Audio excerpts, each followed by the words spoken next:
What's going on, everybody? Anon here, and I want to do a couple videos a week on Magic. We have a nice little community of folks in our Discord who like Magic, and we carry it in the store. So I figured, why the hell not? So, Tarkir Dragonstorm. This is going to be super interesting, and the reason I say that, and let's go back in time a little bit and just kind of walk through the history. So, Bloomborough was a banger. Duskmourn was a little soft when it came out, but those collector boosters or collector boxes are over $300 now, and there's a ton of playable cards that are selling for good money in that set. I probably would consider that set a B plus set. Foundations, everybody saw what happened. Everybody thought it was going to be garbage. I still think it's garbage personally, but that's a different conversation. The rest of the world does not. So perhaps I'm wrong. They're right. And then that brings us to where we're at now. So Innistrad Remastered. And I've mentioned this multiple times. I didn't know what to think about the set. Your master set, I tend to think it's kind of garbage. It's just a rehash of other junk. They came out with the Edgar Markov spoiler. Then they had the spoilers of Snapcaster Mage, Lily, a bunch of underpowered cards that really aren't relevant anymore. So I'm thinking to myself, I'm like, what could they pull into the set that is going to add value? Or are they just going to, they know it's a challenge, and they're just going to severely underprint it so it holds value. And the unfortunate thing is it's a kind of a crappy set where they just underprinted it and it holds value. So, the collector boxes were at $330, $340 at the high. Now we're at like $280. And quite honestly, we're getting close to the point where they can't really drop a whole heck of a lot more because you're getting close to, you're not quite there yet, but what I paid from distribution and what everybody else did. So, just throw that away to the side. It's kind of dead money for at least another couple months until the product works through the system. So now we go to Aetherdrift. I thought it was a good set. It reminds me a lot of Kamigawa Neon Dynasty. I've heard nobody complain about playing. In fact, I've heard nothing but positive things. Everybody on YouTube hates it, but that's YouTube. It's it's a place for haters by haters. But for whatever reason, the collector boxes, not in super high demand. And the second wave, I believe, just came out to distribution, and they're cheap. They're cheap. So my cost from distribution is between $183 and $192, depending on the distributor. And now they're selling for about $220. And they're not selling great. So I'll just look here real quick. Hopefully I don't blow up my save page here. I'm gonna do that.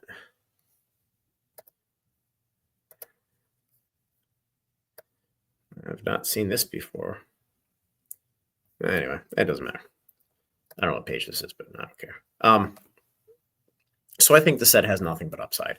And as we've seen, I did a video on this that I need to update at some point.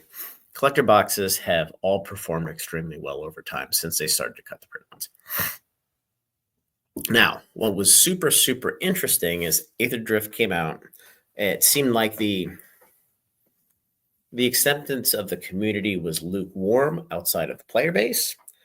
And I don't know if this was planned or not planned, but all of a sudden, Hasbro decides that they are going to jump the shark and they are going to start Final Fantasy spoilers and completely skip over Tarkir Dragonstorm. So when I hear something like that, obviously I grew up playing Final Fantasy. I'm pretty excited to see the cards and the set, and it's going to sell like hotcakes. But my brain goes immediately to nobody's going to give two shits about Tarkir Dragonstorm, and therein lies a pretty sizable opportunity. So, the Final Fantasy orders were due last week. Tarkir's not ordered the orders aren't due till this week coming up. So the collector boosters, I think, are going to be readily available. The play boosters, outside of people buying packs in the stores, I refuse to buy them. I think play boosters, we need to see what happens as they age. Right now everything's still in print, and there's just quite honestly no value there. I mean, there's value in the cards, but there's no value just to hold on to them long term. So we'll buy them for the store for people to rip packs. But other than that, I could care less. And that brings me to the collector displays. So the collector displays are super interesting. Collectors, they have done phenomenally well performance-wise for the last umpteen sets. I haven't played big in them. Now, bought a bunch of the reprints of Bloomburrow. We have some Duskborn coming out, but not really at release outside of what we need in the store. But I think I'm going to go a little bit heavier into these. Now, I believe it's 5 sets, not 4. 5 decks, not 4. So it's a little bit more on the pricey side. But again, I don't think the print run of this, it's certainly not going to be greater than Aetherdrift. It might be lighter. I don't know. I don't know what they're going to do. So I think the collectors are going to be, I think they're going to be super weak to start and nothing but upside. And I think the commander decks are going to be pretty good. I haven't seen a whole lot of the spoilers. I mean, Mox Jasper looks like a cool card. Yeah, it's a little nichey. But I also don't think they're done with spoiler share for obvious reasons. The other thing that's super fascinating here is this is the first actual Magic the Gathering IP, Magic the Gathering set in a very, very long time. I think you go back, Foundations, I guess. But again, that's a core set, right?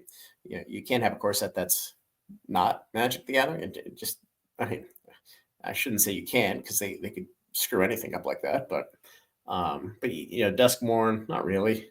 That's kind of a new concept. Bloomburrow, no, it's all furries. Modern Hyacinth 3 was a reprint set. Go back to OTJ. No. Karlov Matter, no. And then you have, you go back further, you have your Fallouts, no. You have your Lord of the Rings, no. Ixalan, I guess, is probably the last one. So you're talking fall of 2023. And then before that, Eldraine, I guess. But Eldraine is closer to Bloomburrow than actual Magic, in my view. And I mean, look, I like the 2019, the Throne of Eldraine set quite a bit. But this is really the first, other than Ixalan, and again, that's Dinosaur, so it's a little weird. This is the first, like, old school Magic the Gathering, like, give me a Sheevan Dragon, right? That we've seen in forever. And I think for that reason, players are going to like it. Old schoolers are going to like it.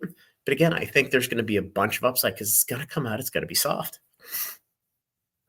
We look at the sales here, 300 and some boxes. The amount available doesn't really matter.